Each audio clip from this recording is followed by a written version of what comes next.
চলে গেছিলাম বরের হাতে হাত দিয়ে আর বরের সাথে আর মেয়ের সাথে নিজের বার্থডেটা খুব সুন্দরভাবে সেলিব্রেশন করতে।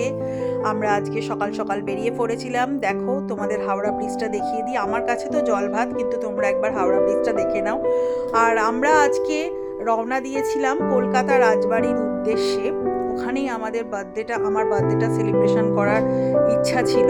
তো দেখো আমরা গাড়িতে উঠে পড়েছি এবং খুব এনজয় করতে করতে আমরা আমাদের গন্তব্যস্থলের দিকে এগিয়ে যাচ্ছি।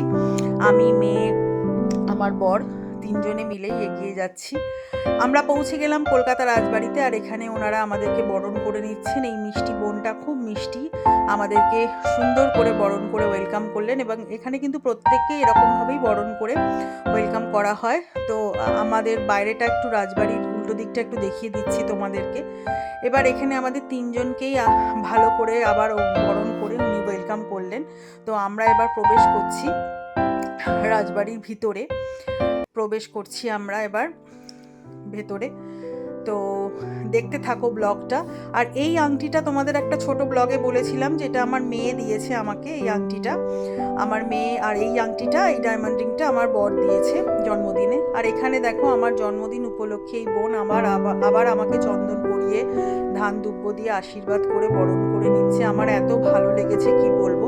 আর এখানকার অ্যাম্বিয়েন্সটা এত সুন্দর। আমি তো তোমাদেরকে মিনি ব্লগটাতে বলেইছিলাম যে এরকমভাবে গদি পাতা থাকে আর জলচৌকির উপরে সেই রাজকীয়ভাবে এখানে খাবার দাবার সার্ভ করা হয়।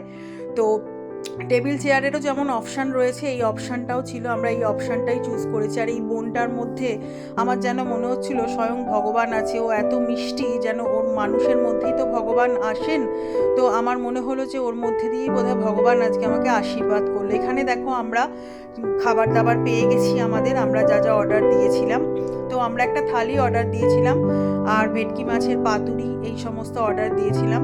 পোলাও ছিল, পনির পাতুরি ছিল, ভেটকি মাছের পাতুরি ছিল, আলুর দম, সোনা মুগের ডাল, ঝুরি আলু ভাজা, ধোকার ডালনা, এখানে থামস আপ দিয়েছিল। তো এই যে ধোকার ডালনা এসে গেছে। ধোকার ডালনাটা একটু পরে এসেছিলো, সেই জন্য পরে দেখালাম। পায়েস, চাটনি সমস্ত কিছুই ছিল।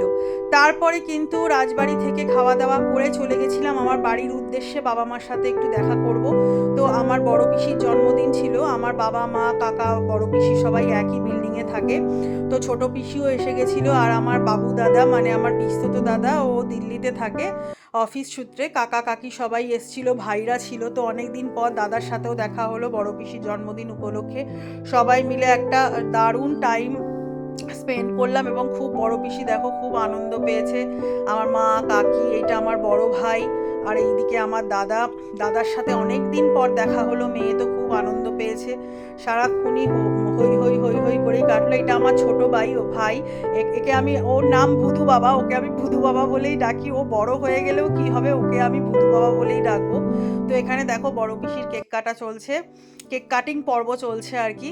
তো দাদা ছবি তুলছে, আমার মেয়ে এগিয়ে গেল। দাদার পুচকেটাকে মিস করছিলাম। দাদার মেয়ে আর বৌদি আসতে পারেনি, ওরা দিল্লিতেই আছে। এই যে বড় পিসি কেক কাটিং করছে, চলছে। আমরা খুব এনজয় করেছি আজকে, সবাই মিলে খুব এনজয় করেছি। এবং সব থেকে ভালো লেগেছে যে পিসির বার্থডেটা সুন্দরভাবে আমরা সবাই মিলে সেলিব্রেশন করতে পেরেছি। সারাক্ষণই হইচইয়ের মধ্যেই কেটেছে আজকে সারাদিন। এই যেটা আমার কাকি, এটা আমার বড় ভাই, এটা আমার বাবা, এটা আমার ছোট পিসি, ওইদিকে আমার আরেকটা পিসি, এটা আমার মা, এটা তো আমার বর চেনো, এটা আমার মেয়ে, এটা আমার বড় পিসি। সবাইকেই একবার করে দেখিয়ে দিলাম। আর আমার দাদাকে তো দেখিয়েছি, আমার ছোট ভাইকেও একটু আগে দেখিয়ে দিলাম তোমাদেরকে। এদিকে কিন্তু কেক খাওয়াখাই পর্ব চলছে, কেক আগে কেক খাওয়াবে সেই নিয়ে একটা চলছে। এবার এদিকে আমার মেয়ের কেকটা খুব পছন্দ হয়েছে, কিন্তু খেতেও ভয় পাচ্ছে যদি গাড়িতে উঠে বমি পায়। এই যে এটা আমার দাদা, আর এই গ্রিন কালারের টি শার্ট পরা এটা আমার কাকা। আর এই দেখো তোমাদের সাথেও শেয়ার করলাম গোটা দিনটা আজকে কিভাবে আমরা আনন্দ করে কাটালাম। এই যে এখানে বড় পিসি মেয়েকে কেক খাইয়ে দিচ্ছে। আর আমার তো মনে মনে চিন্তা হচ্ছিল যে বাজরাংরা কি করছে। আর এদিকে আমার বাবাকে পিসি ভাইকে তার কেক খাইয়ে দিচ্ছে, এই আর কি।